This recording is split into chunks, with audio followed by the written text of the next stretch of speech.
Students, तो आप लोग का फिर से स्वागत है आपके अपने यूट्यूब चैनल लक्ष्य स्टडी प्लानेट के इस नए वीडियो में।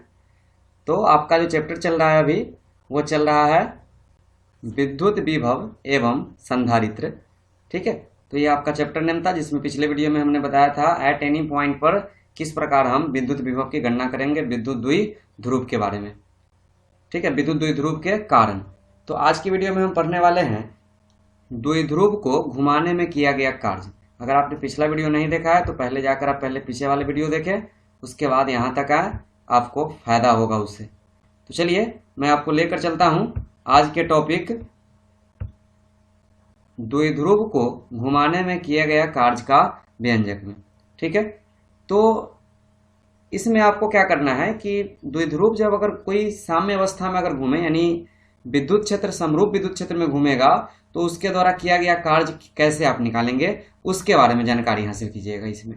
ठीक है, तो इसके लिए यहाँ पर हम क्या करते हैं कि सबसे पहले एक समरूप विद्युत क्षेत्र बनाते हैं। ठीक है, तो समरूप विद्युत क्षेत्र की हम रचना करते हैं।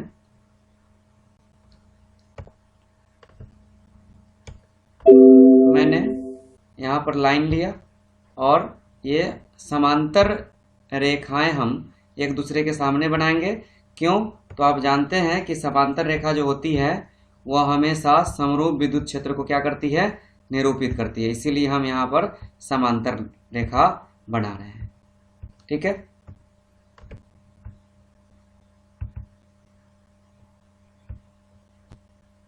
और ले लेते हैं एक।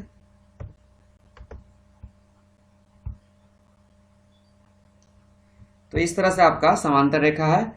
अब हम इसमें एक विद्युत द्विध्रुव को रखेंगे कुछ इस प्रकार कि इसके साथ कुछ एंगल पर, यानी विद्युत क्षेत्र के साथ एंगल पर है। यानी मान लीजिए ये विद्युत क्षेत्र है, ये चूंकि समरूप है तो सभी जगह वैल्यू क्या होगा, इसके एक समान होगा।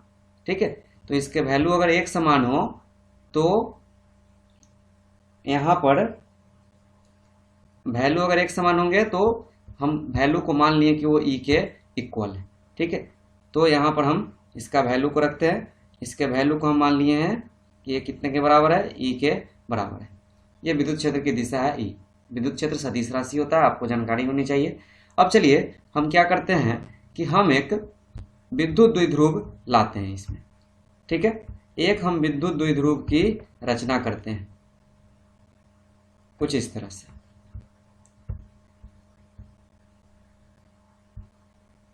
ठीक है, यह मेरे पास विद्युत द्विध्रुव है। अब इस विद्युत द्विध्रुव को हम नामकरण कर देते हैं। अब हम इसका कुछ नाम लिख देते हैं। तो नाम आपको याद है, हम सब में बार बार यूज किए थे। क्या यहाँ पर माइनस क्यू,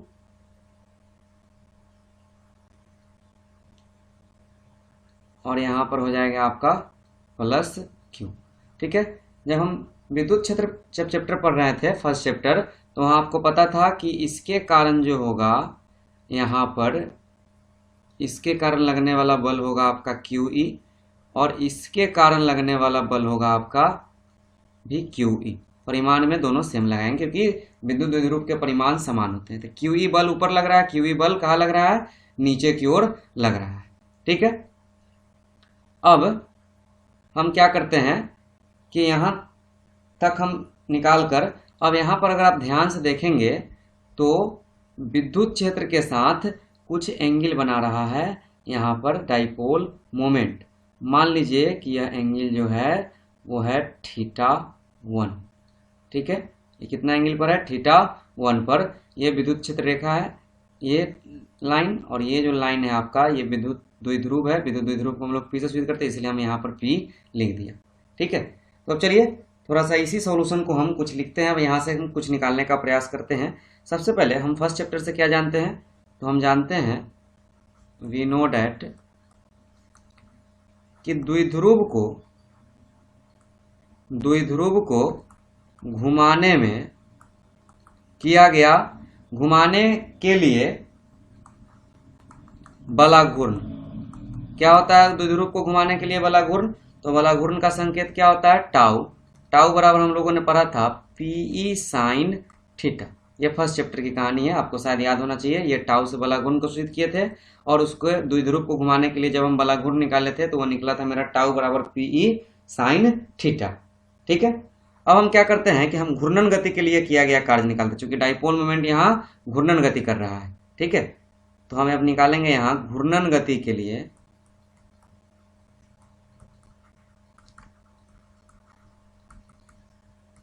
किया गया कार्य।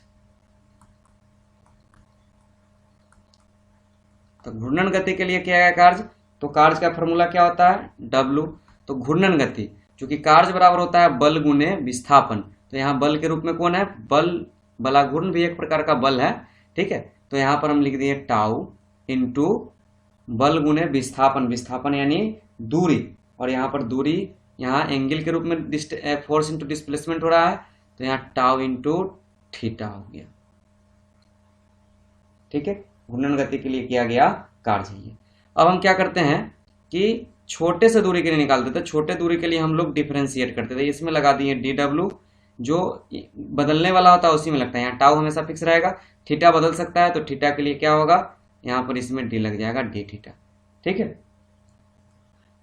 तो इसमें हम निकाल लिए कि द्विध्रुव के लिए बला घूर्ण का फॉर्मूला टाउ बराबर पी साइन थीटा, ये हम जानते हैं।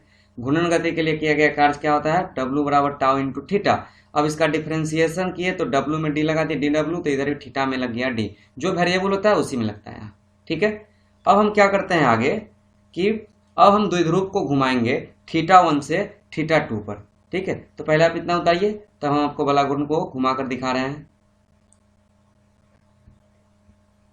तो चलिए अब मैं आपको दिखाऊंगा किस प्रकार आप बला घूर्ण को घुमाकर θ1 से θ2 पर ले जाएंगे।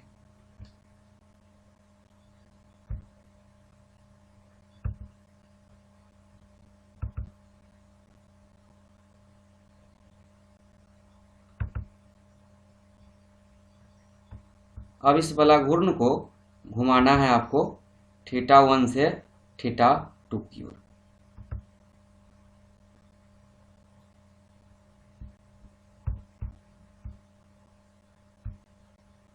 ठीक है, अब ये वाला घूर्ण घूम गया, यहाँ पर ये माइनस क्यू है यहाँ पर, और ये प्लस क्यू है। ठीक है, तो माइनस क्यू के लिए हम लिख देते हैं माइनस क्यू, और यहाँ पर है आपका प्लस क्यू। ये θ1 था, अब θ1 से इसको हम घुमा दें कितनी दूरी पर, θ2 की दूरी पर।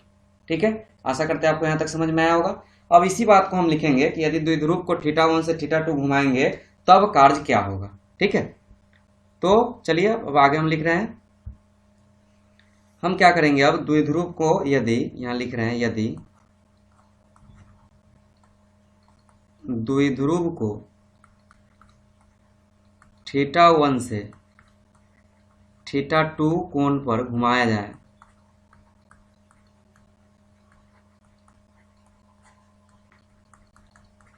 तो किया गया कार्य, तो सबसे पहले हम छोटे से कार्य निकालेंगे। उसके बाद जब हम छोटे कार्य निकालने के लिए डिफरेंशिएट करते हैं और उसी छोटे छोटे हिस्से को जब जोड़ देते हैं, यानी समाकलन कर देते हैं, डिफरेंशिएशन के जोड़ने की एक विधि है इंटीग्रेशन, जिससे छोटे छोटे पार्ट को जोड़ा जाता है। ठीक है, तो पहले किया गया कार्य निकाल लीजिए। तो किया गया कार्य हम क्या करते हैं, W निकालना चाहते हैं, तो किया गया कार्य W निकालने के लिए क्या करेंगे, तो मेरा पहले छोटा सा कार्य कितना है, तो DW। अब हम अगर इसका इंटीग्रेशन कर दे तो मेरा निकल जाएगा किया गया कार्य। तो अब हम इसका इंटीग्रेशन करेंगे, जिसका रेंज है, लिमिट है θ1 से कहाँ तक, θ2 तक। ठीक है, इंप्लाइज करता है, आगे देखिए, यहाँ से हम क्या करते हैं कि W इक्वल टू रहने देते हैं और θ1 से θ2 रहने देते हैं, और अगर यहाँ आप ध्यान देंगे तो DW बराबर मेरा क्या निकला हुआ है, टाउ इंटू डी थीटा। और यहाँ पर हम एक और चीज़ बढ़ा रहे हैं, एक स्टेप थोड़ा सा, कि टाउ का वैल्यू है यहाँ कितना, PE साइन थीटा, तो हम टाउ की जगह यहाँ रख देते हैं PE साइन थीटा, और पहले से आपका क्या है, डी थीटा। ठीक है, तो अब इसमें हम θ1 से θ2 निकालेंगे और DW के स्थान पर क्या रख सकते हैं, PE sine theta D theta. ठीक है, अब अगले स्टेप में बढ़ेंगे, तो अगले स्टेप में हम क्या करेंगे यहाँ पर, तो W इक्वल टू क्या हो जाएगा यहाँ पर, पीई आपका कांस्टेंट है, बाहर निकल जाएगा, और साइन थीटा का इंटीग्रेशन होगा माइनस कॉस थीटा, और इसका रेंज लिमिट हो जाएगा थीटा 1 से थीटा 2 तक। ये इसका इंटीग्रेशन निकल गया। अब इंटीग्रेट करने के बाद इसको क्या करते हैं, पीई रहने देते हैं, और इसके बाद इसमें हम लोग लिमिट को उतारते हैं। किस प्रकार, तो पहले अपर लिमिट तब लोअर लिमिट। तो यहाँ पर सबसे पहले अपर लिमिट उतार दीजिए। तो अपर लिमिट उतारेंगे तो थीटा के स्थान पर थीटा 2, और फिर थीटा के स्थान पर घटा करके लिखते हैं थीटा 1 को। तो यहाँ लिखिए माइनस कॉस थीटा 2, और घटा करके क्या लिखेंगे, माइनस, यहाँ घटाएंगे तो चूंकि ब्रैकेट देना होगा पहले से, एक और है कॉस थीटा, थीटा की जगह क्या हो जाएगा थीटा 1, ठीक है, थीटा 1। अब अगला स्टेप में क्या करेंगे, तो यहाँ से देख सकते हैं माइनस माइनस क्या हो जाएगा प्लस, और ये माइनस में रहेगा, तो हमें निकल जाएगा W बराबर PE cos theta 1 minus cos theta 2, ठीक है। तो यह मेरा निकला किया गया कार्य का फॉर्मूला, द्विध्रुव को जब घुमाएंगे थीटा 1 से थीटा 2 एंगल पर, ठीक है। अब कुछ इसका स्पेशल केस है, तो चलिए हम लोग सबसे पहले अब स्पेशल केस इसका देख लेते हैं। स्पेशल केस पहला क्या है आपका, कि यदि द्विध्रुव को साम्य अवस्था से, यानी जहां पे है वो एकदम जीरो पे, ठीक है, साम्य अवस्था से थीटा कोण तक घुमाया जाए।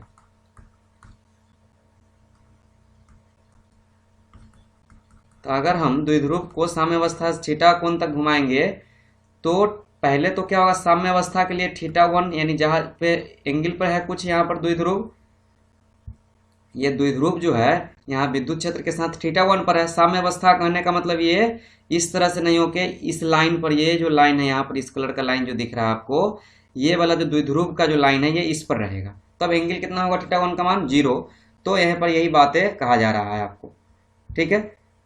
तो घुमाया जाए तो थीटा 1 क्या हो जाएगा 0, एवं थीटा 2 का मान कितना होगा, तो थीटा 2 आपको मान लेते हैं कि थीटा हो गया, ठीक है। 1 2 लगाने से कोई फायदा नहीं है, यहाँ पर 0 डिग्री मान लिया, और यहाँ थीटा 2 थीटा डिग्री पर। देन तब यहाँ पर W का वैल्यू कितना होगा, पीई कॉस थीटा 1, तो कॉस थीटा 1 का वैल्यू कितना है 0, माइनस कॉस थीटा 2 की जगह क्या रख देंगे थीटा।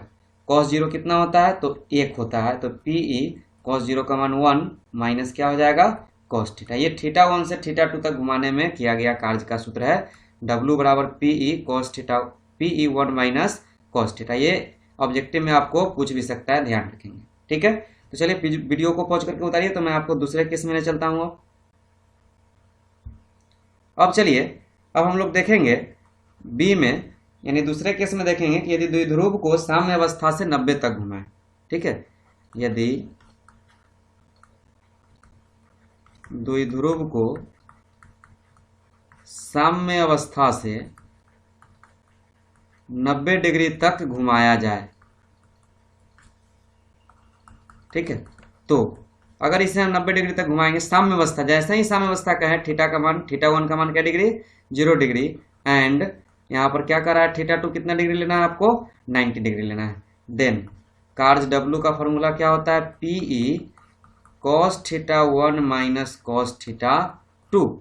तो यहाँ से क्या हो जाएगा, पीई रहेगा कॉस थीटा 1 का मान 0 माइनस कॉस थीटा 2 का मान 90 डिग्री, तो पीई रहेगा कॉस 0 का मान 1, घटाओ कॉस 90 का मान 0, 1 में से 0 घटेगा 1, तो कितना बचेगा W बराबर, तो W बराबर मेरा बच गया पीई, ठीक है। तो यहाँ से हम दूसरे कंडीशन में निकाल लिए कि द्विध्रुव को अगर साम्य अवस्था से 90 घुमाएंगे तो क्या फॉर्मूला निकला, W बराबर P इंटू ई, ठीक है। तो अब चलिए, अब हम लोग तीसरे कंडीशन में चलते हैं।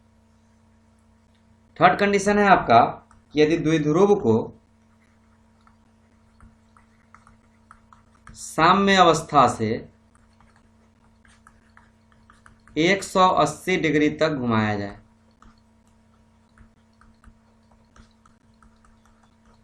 ठीक है, घुमाया जाएगा तो थीटा 1 साम्य अवस्था के लिए कितना डिग्री 0 डिग्री, एंड थीटा 2 का मान 180 डिग्री। इसीलिए W बराबर होता है पीई कॉस थीटा 1, थीटा 1 की जगह 0 रख देंगे, और कॉस थीटा 2 थीटा 2 की जगह 180। तो PE cos 0 का मान 1 और cos 180 का मान कितना होता है -1। ठीक है, यहाँ ध्यान रखेंगे, मिस्टेक नहीं करेंगे। तो PE 1 माइनस माइनस हो जाएगा +1, एक 1 हो जाएगा 2, बराबर कितना बचा 2PE। इसीलिए W, यहाँ पर W मैक्सिमम हो जाएगा, सबसे मैक्सिमम निकलता है 180 डिग्री पर, बराबर कितना हो गया 2PE। ठीक है, तो यहाँ पर हम 3 केस पर है द्विध्रुव को साम्यावस्था से घुमाने का। आशा करते हैं आपको यहाँ तक समझ में आया होगा। तो वीडियो पॉज करके इसको उतारिए, तो मैं आपको ले चलता हूँ एक और छोटे से चीज में, जिसका नाम है पोटेंशियल एनर्जी ऑफ डाइपोल, यानी द्विध्रुव की स्थितिज ऊर्जा। हो गया, तो चलिए अब मैं आपको अगले टॉपिक में लेकर चलता हूँ, द्विध्रुव की स्थितिज ऊर्जा। ये द्विध्रुव की स्थितिज ऊर्जा क्या होती है? तो जब भी कोई द्विध्रुव को जो घुमाया जाता है तो उसके द्वारा कुछ कार्य किया जाता है, और वही कार्य जो होता है स्थितिज ऊर्जा के रूप में जमा हो जाता है। ये बात आपको ध्यान में रखना होगा। ठीक है, यही बात हमने यहाँ लिखा कि जब किसी द्विध्रुव को घुमाया जाता है तो किया गया कार्य स्थितिज ऊर्जा के रूप में क्या हो जाता है, जमा हो जाता है। तो हम ऐसा बोल सकते हैं कि अतः अगर स्थितिज ऊर्जा के रूप में जमा हुआ तो स्थितिज ऊर्जा को हम लोग किससे सूचित करते हैं, U से। ठीक है, बराबर कितना के हो जाएगा W के, और यहाँ से इम्प्लाइज करेगा तो U बराबर W का मान कितना है PE cos थीटा 1 घटाओ cos थीटा 2। इस तरह से हम इसको बोल सकते हैं। ठीक है, तो ये मेरा निकल गया द्विध्रुव की स्थितिज ऊर्जा।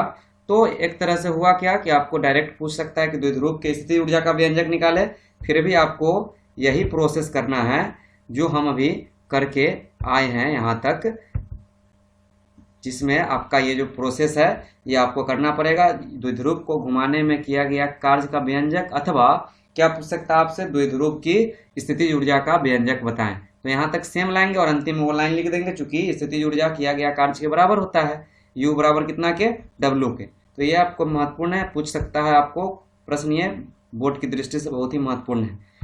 इसी प्रोसेस से बढ़ते बढ़ते यहाँ तक आना है आपको, और अंत में आपको यहाँ तक लाकर छोड़ देना है। ठीक है, तो आज का वीडियो आपको यहीं तक था। तो अगले वीडियो में हम जब मिलेंगे तब वहां पर अब विचार होगी नए चैप्टर का, नया खंड है, चैप्टर तो यही है, संधारित्र के बारे में। बहुत ही इंटरेस्टिंग यहाँ से आप चैप्टर आपका होगा। तो अब हम लोग मिलेंगे अगले वीडियो में। आज के लिए बस इतना ही, धन्यवाद।